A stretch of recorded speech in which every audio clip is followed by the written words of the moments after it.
It has to be said,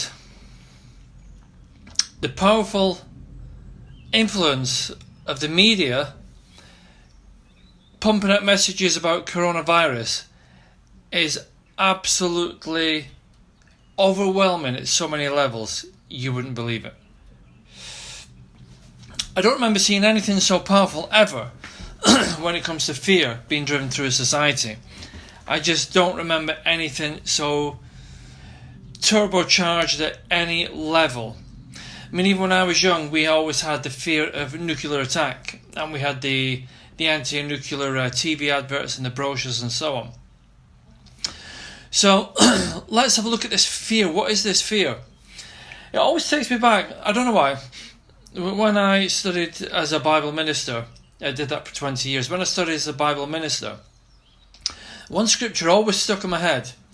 And I can't remember exactly where it is, to be truthful. I think it was in the book of Hebrews, and it says, "Fear is the expectation of things not yet beheld."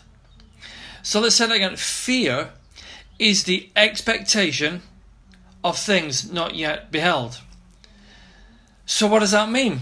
It means human beings have a natural inclination to be fearful of things that haven't happened. So some fears are rational, some fears are completely irrational.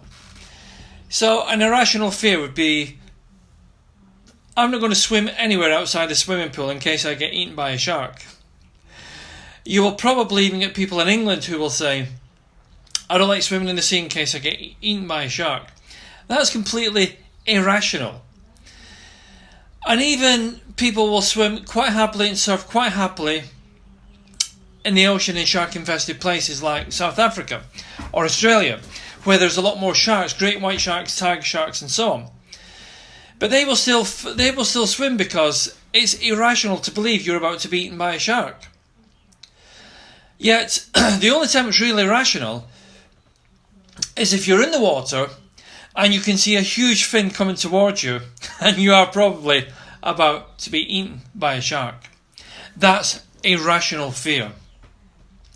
So as I'm sat here this morning thinking, I'm watching the birds. Maybe if you can hear the birds, listen. Maybe you can hear the birds outside singing. There's planes flying over. I went for an early coffee this morning. There was no one on the street, but it was early. And everything seems to be as normal. The trees are still coming into bud. The flowers are still popping out. And the sun, thankfully, shining in the sky today. Life carries on. You can build as many walls as you want. You can put in as many soldiers as you like. You can close as many doors as you can close.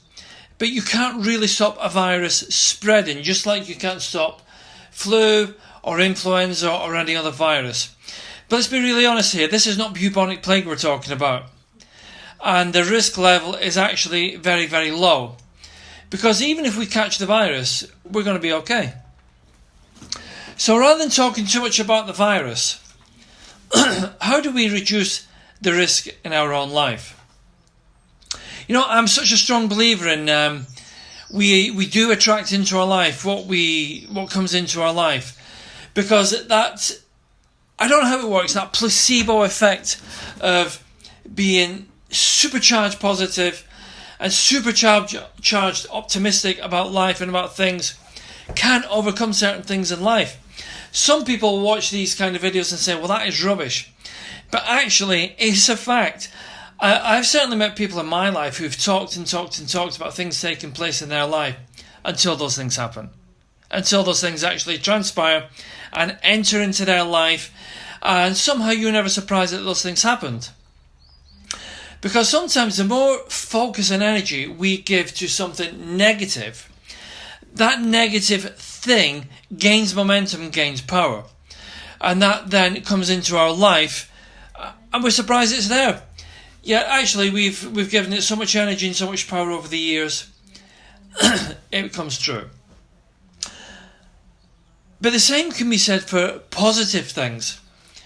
So for example, if we lock ourselves in our house, if we stay out the sunshine, if we stay out the fresh air, If we stay out of the moments where we can hear all the birds singing in the morning or in the evening and in the afternoon, if we stay away from the river or the canal or the ocean, and we really lock ourselves down for 4 weeks in a hot, stuffy, damp, humid environment where viruses grow and breed and expand, do you think that's going to have a more powerful or a more negative effect on your life?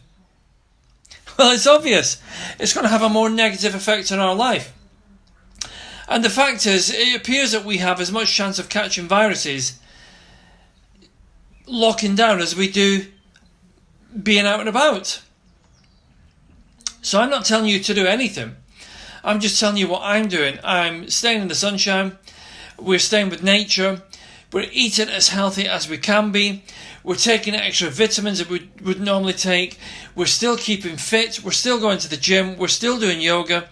We're still doing all the things that make us happy on a daily basis, like going out for a coffee. And we feel optimistically positive about life and about the way that life is going. So be careful not to be dragged down by an expectation of things that are not yet beheld. This doesn't mean Corona doesn't exist. This doesn't mean this virus doesn't exist. And it doesn't mean we are not going to catch this virus and I'm not going to catch this virus. It doesn't mean any of that. But what it means is we are focused on what we can control, not what we can't control. We are focused on the positive side of life. We are focused on the more optimistic side of life. We are focused on the things that we can control. And we are focused on things that are rational, not irrational. Because irrational things give rise to a fear of the unexpected assumption that something may arrive in our life. Guys, let's be positive, let's be optimistic, and let's not forget, this thing will pass. It will pass.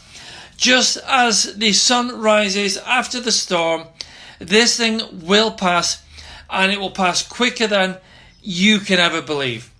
So, I'm optimistic about the future. I hope you guys are as well.